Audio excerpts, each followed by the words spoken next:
My name is Christopher Allen Stone, and for 14 years I was the top real estate developer in Phoenix, Arizona.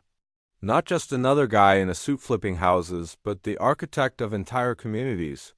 Master-planned developments that transformed empty desert into thriving neighborhoods where families built their lives. I specialized in what the industry calls lifestyle communities, places that weren't just collections of houses, but integrated environments with parks, walking trails, community centers, and carefully planned commercial spaces. My developments consistently won awards for innovative design and sustainable construction practices. My signature project was Sunset Ridge, a 1,200-home community that I spent 3 years planning and 5 years building. It wasn't the biggest development in Phoenix, but it was the most thoughtfully designed. Every street curved naturally with the desert landscape. Every home was positioned to maximize mountain views while minimizing summer heat exposure. The community center, parks, and shopping areas were placed so residents could walk to everything they needed. More importantly, I had pioneered new construction techniques that made homes 40% more energy efficient while keeping costs reasonable for middle-class families. Solar integration, advanced insulation systems, smart water management, innovations that other developers eventually copied but never quite got right. Stone Development Group had built over 4,000 homes during my tenure, and our customer satisfaction ratings were consistently the highest in the region. Families moved to our communities specifically because they knew we delivered quality construction, kept our promises, and stood behind our work long after the sale.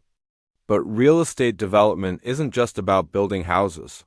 It's about understanding markets, timing, financing, and most importantly, building relationships with everyone from city planners to subcontractors to the families who eventually call your communities home. I had spent years cultivating those relationships. I knew every zoning official in Maricopa County, every reliable contractor, every banker who understood long-term development financing.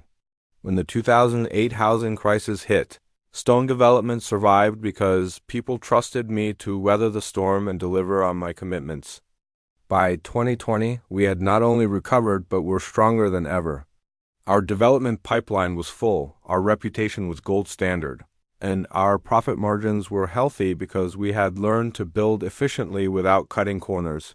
Then my business partner decided to sell his half of the company to Apex Ventures, a private equity firm that specialized in optimizing underperforming real estate assets. I had founded Stone Development with my college roommate Jake Morrison in 2009, right after the housing market collapsed. We each owned 50%, and for 13 years that partnership had worked perfectly.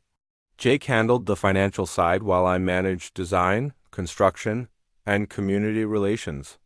But Jake was getting older, his kids were in college, and he wanted to cash out his equity to retire somewhere with better weather and lower stress. I understood his position and had been prepared to buy him out over time. Instead, he accepted an offer from Apex without consulting me.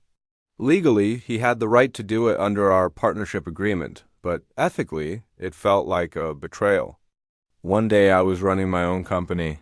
The next day, I had corporate partners who knew nothing about real estate development, but everything about maximizing short-term returns. Richard Blackwell, Apex's managing director, flew out from New York to meet with me the week after the acquisition closed.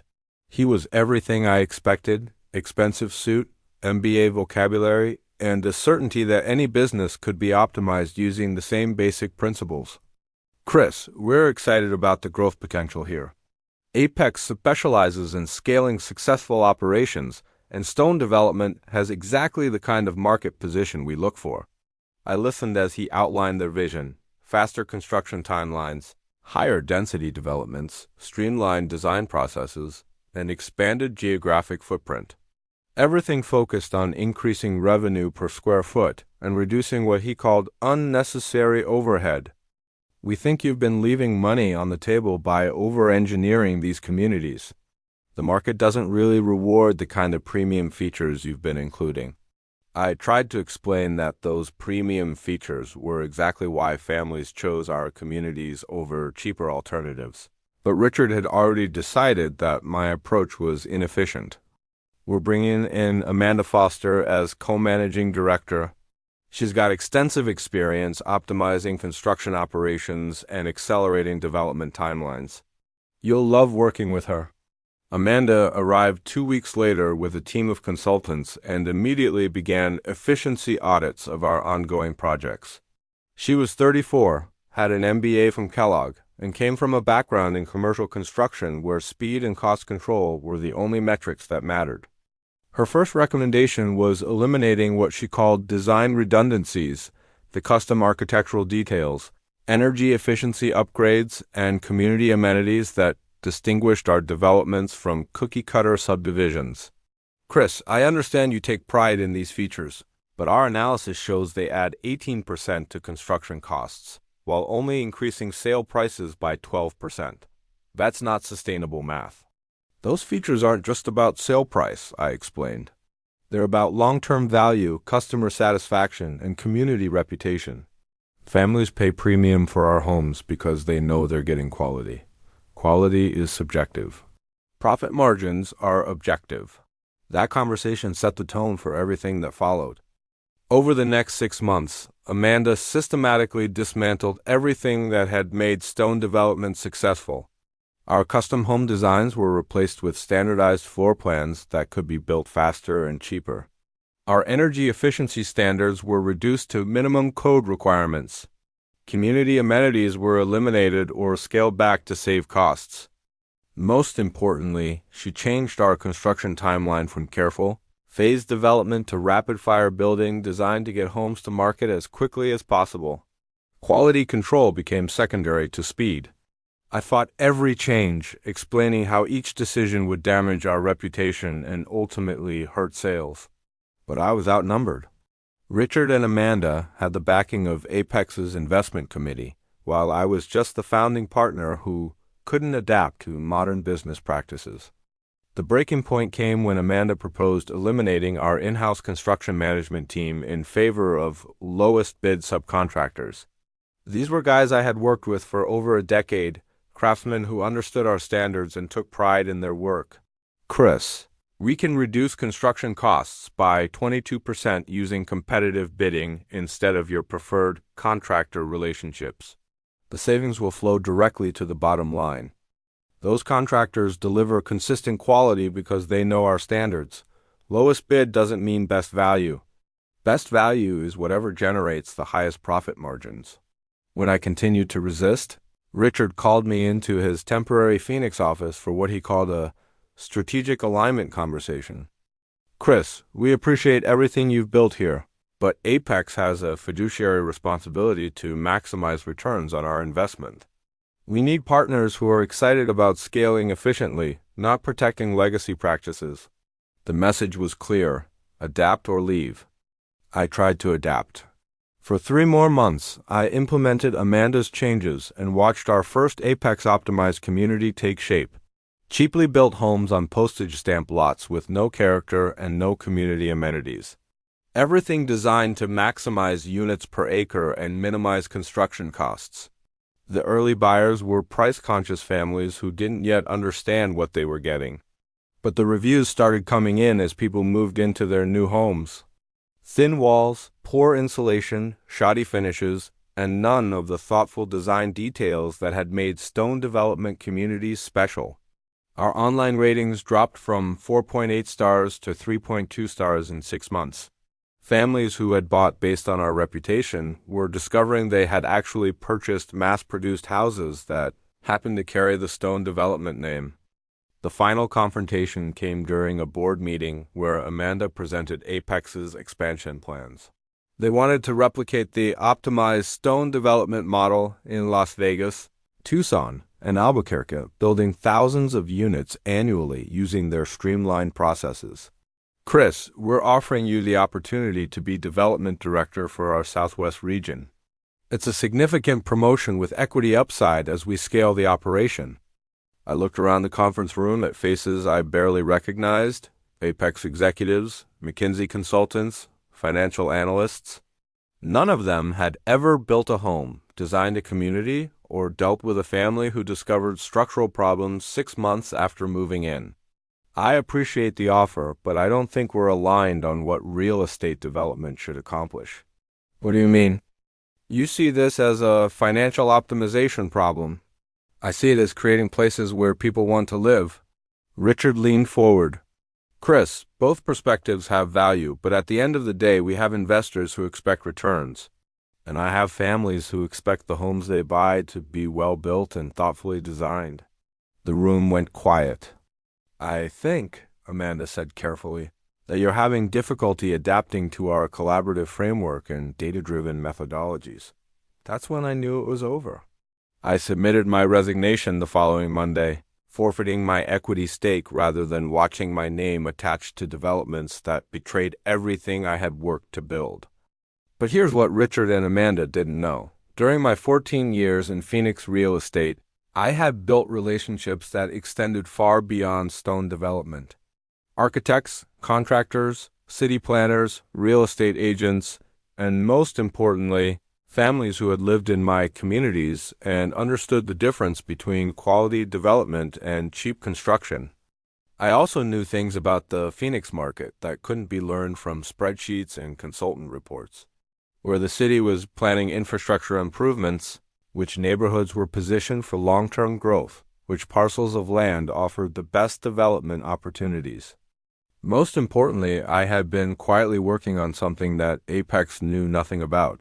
A revolutionary approach to desert construction that I had been perfecting for 3 years, combining advanced building materials with innovative design techniques to create homes that were not just energy efficient, but actually generated more power than they consumed.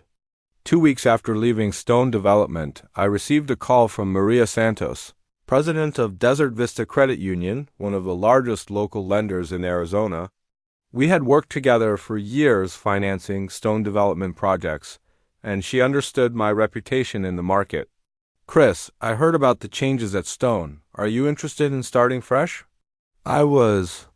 Desert Vista offered me something Apex never could, patient capital and local ownership. They understood that quality development took time, that community reputation mattered more than quarterly metrics, and that Phoenix needed thoughtful growth, not just rapid expansion. More importantly, they were excited about my zero-energy home designs and willing to finance a demonstration community that would showcase what sustainable desert living could look like. Within 2 months, I had launched Stone Residential, focused exclusively on net-zero energy communities with revolutionary design features that made desert living comfortable, affordable, and environmentally responsible. My first project was Desert Bloom, a 200-home community that would serve as a living laboratory for sustainable construction techniques. Every home would generate more energy than it consumed, use 60% less water than conventional construction, and cost no more than traditionally built houses thanks to economies of scale and innovative materials. But the real innovation was in community design.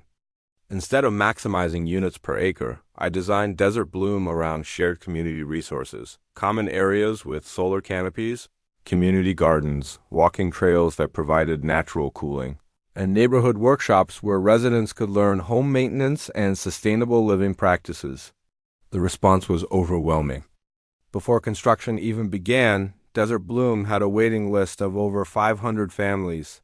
Not price-sensitive buyers looking for the cheapest option, but families who understood the long-term value of truly sustainable housing. 6 months into construction, I received a call from Jennifer Walsh, the real estate editor for Phoenix Magazine. She wanted to do a feature story about Desert Bloom and what she called the future of desert development. The article ran with the headline, "Building Better: How Chris Stone is Revolutionizing Phoenix Housing." It detailed not just the technical innovations, but the community-focused philosophy that made Stone Residential different from mass-market developers. More importantly, the article included a sidebar comparing Desert Bloom to recent Apex developments, highlighting differences in energy efficiency, build quality, and community amenities. The contrast was stark and not flattering to my former partners. 3 days after the article published, Amanda called me. Chris, I think there may have been a misunderstanding about your departure from Stone Development. We've been reconsidering some of our optimization strategies, and there might be opportunities for collaboration that would interest you. I let her finish before responding. Amanda, I appreciate the call, but I'm very focused on Stone Residential right now. We have a different philosophy about development here. What kind of philosophy? We believe that communities should be designed for the people who live in them, not just for maximum profitability. That sustainable construction is good business in the long term, even if it costs more upfront. That families deserve homes built to last, not just to sell. The silence stretched between us. I understand you're working on some interesting sustainability initiatives, she said finally. We're working on development that makes sense for the desert climate and the families who choose to live here. The same approach I tried to maintain at Stone Development before you optimized it out of existence. Well, I hope you understand that non-compete clauses don't apply to innovations I developed independently, using my own research and relationships I built over 14 years in this market. Amanda, your lawyers already tried this argument 6 months ago. After we hung up, I sat in my new office, looking at architectural plans for Desert Bloom's community center, thinking about the path that had led here. Richard and Amanda had made a calculated decision that my approach to development was less profitable than their optimization strategies. They had been wrong in ways that were becoming more obvious every month. The mistake wasn't just underestimating the importance of quality construction, it was fundamentally misunderstanding what made real estate development successful in the long term. They thought it was about maximizing units per dollar invested, minimizing construction costs, and scaling rapidly across multiple markets. But successful development is about understanding local markets, building relationships with contractors and suppliers, and most importantly, creating communities that families actually want to call home. You can optimize construction processes, but you can't optimize community satisfaction or long-term reputation. A year later, Desert Bloom was featured on HGTV as an example of the future of sustainable housing. The homes were selling 40% faster than comparable properties, and residents reported energy bills that averaged 80% lower than conventional homes. Meanwhile, Stone Development was struggling with Apex's optimized model. Their recent communities had generated over 200 complaints to the Better Business Bureau, mostly related to construction quality and unmet promises. Online reviews consistently mentioned poor insulation, cheap finishes, and lack of community amenities.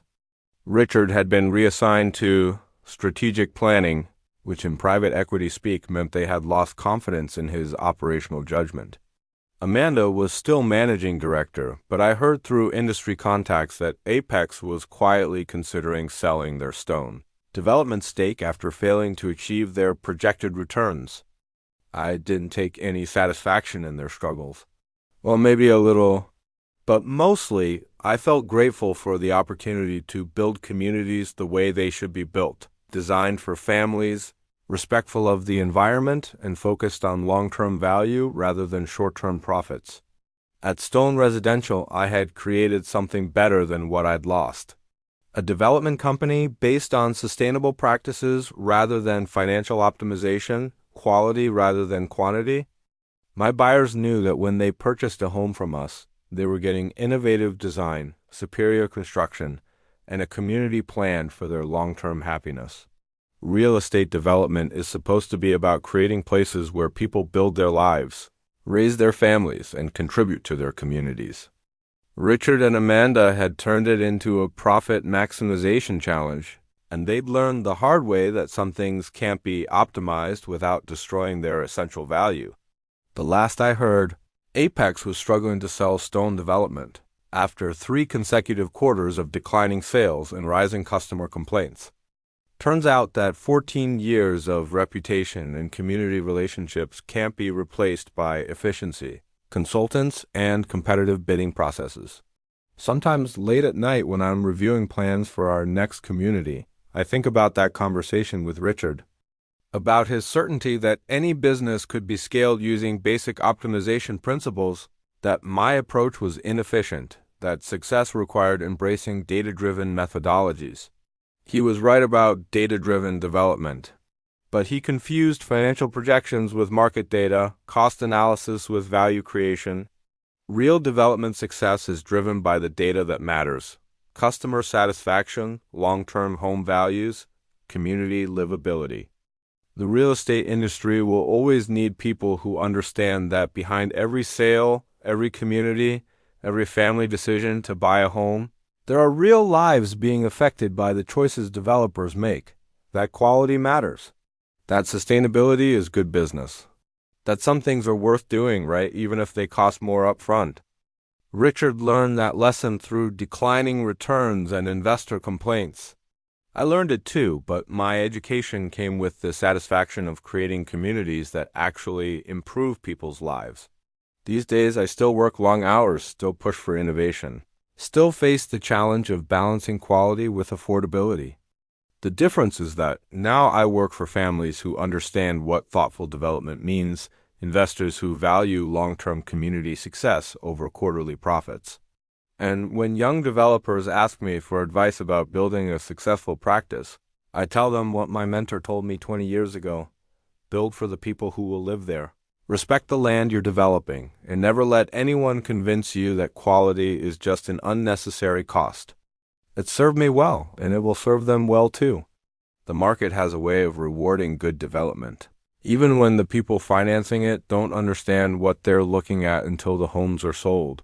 3 years later, I was invited to speak at the National Association of Home Builders Convention in Las Vegas about sustainable desert construction.